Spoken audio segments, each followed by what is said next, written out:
Good afternoon, guys, and welcome back. I am dealing with some of this yellow squash that I harvested the other day from the garden. I left them a little bit too long. I have some very big boys here, but we just can't get through all of this fresh. So we are going to try our hands at making some yellow squash relish. These two smaller ones I think we can get through, so I'm just going to set them aside for now. And then we're gonna head outside and get the rest of our ingredients. We are gonna get ourselves an onion here. Take this nice big one. And then we're gonna go see if we can find ourselves some red peppers over here. I did harvest a bunch of them early this week, but it looks like we've got a few in here. Two of these.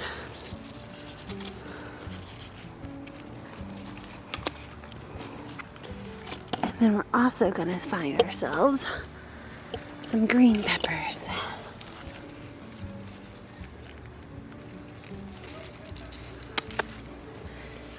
Time to head back inside. At this point, it's just a matter of dicing everything up. I'm going for a fairly small dice because I feel like that's what we would prefer. And I'm trying to decide if I need to peel this. And I think I'm going to go ahead and try one of them and see how it goes and see how much I have to get rid of on the inside as well. Squash is one of those things that always seems to be in abundance in the garden. There are so many recipes to try and use it up. I, on the other hand, struggled with getting my cucumbers going this year. I have plenty of pickles downstairs, but I was hoping to get some relish up, so this might be a really nice, easy solution to that.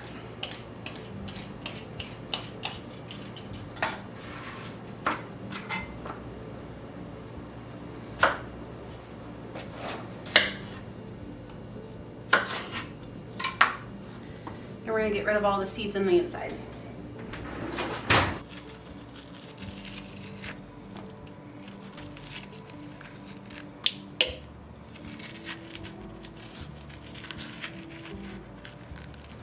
I think it is the better plan to go ahead and peel these, so I'm going to grab the second one, and then we're going to get to chopping. It's the last of the tomato soup. I'm going to have to make more. Where are we ever gonna find tomatoes? No idea. I heard they've gone extinct. Well, they have been on the watch list for a long time. Endangered list? Yeah, because we pick like 70 trillion pounds a year. I'm sure like there's a 3-month period every year where it's like they're endangered, and then we grow them back and it's like no, they're overpopulated. They're endangered. They're overpopulated. They're endangered. I don't think that's how that works. I am not trying to put a whole bunch of this recipe up this year. It's mostly going to be a test batch for us to see if we even really like it. There's no point in putting up tons and tons of cans of something if we're never going to eat it. So I'll just do this little lot for this year and that'll be it. And we'll see how much we use it over the next year, or if we need to change something about the recipe because we don't like it. Is it too sour? Is it too sweet? Do we mostly actually use it in everyday life? Because a lot of things you can put on the shelves, but if you're not going to eat it, then it's just going to stay there and you're wasting all of your harvest and wasting a lot of space at the same time.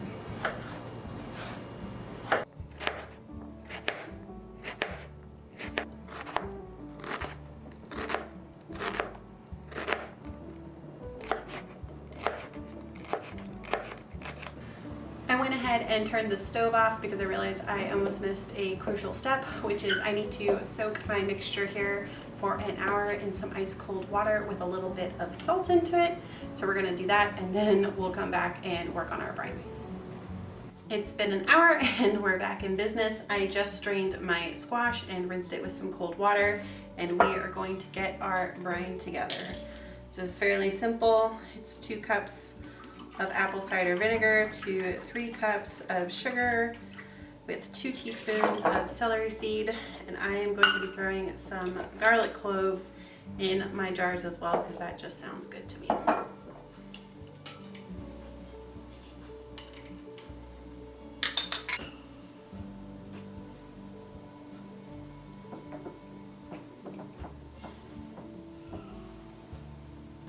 We're just going to bring this up to a boil, and I'm going to stir it to dissolve all of the sugar.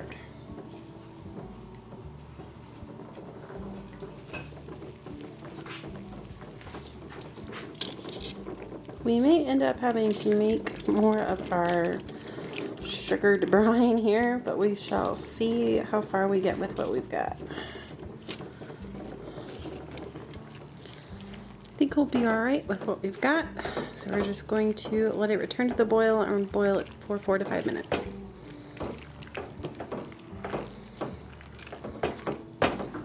So I didn't see it specifically mentioned in the couple of blogs that I browsed about this recipe, but I do have some pickle crisp on hand.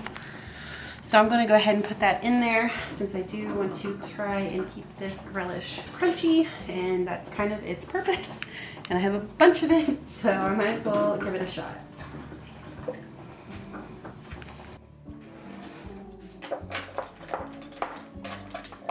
And I almost always put this in first because otherwise I will forget about it completely.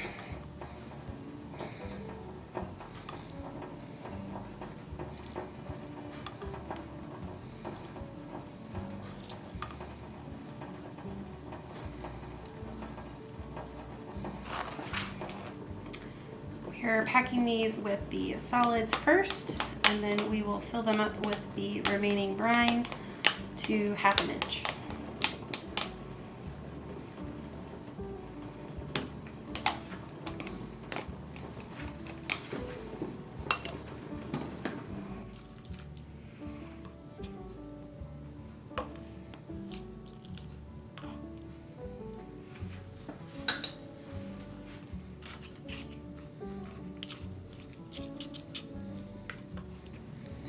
So I had a friend ask me on one of my videos why we use white vinegar to wipe the rims.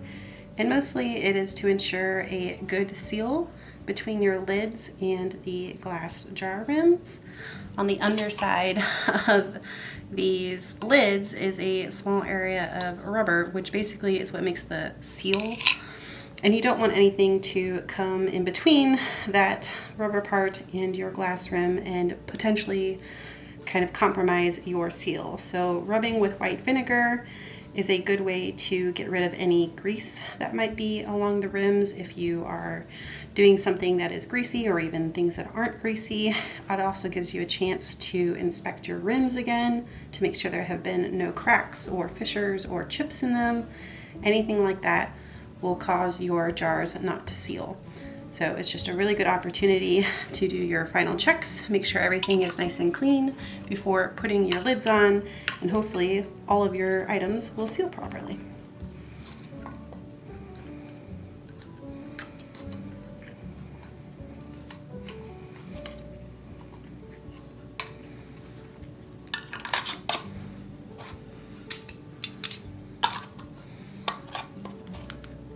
So all my jars are in the water bath canner. I'll let it get back to a rolling boil and then start a timer for 10 minutes. Once that 10 minutes up, I can take them out and they'll just cool overnight on the counter here, and I will check their seals sometime tomorrow. So hopefully we like this recipe. It seems to be a really good way to use up some of your squash if you have an overabundance, which seems to be a common thing for us gardeners.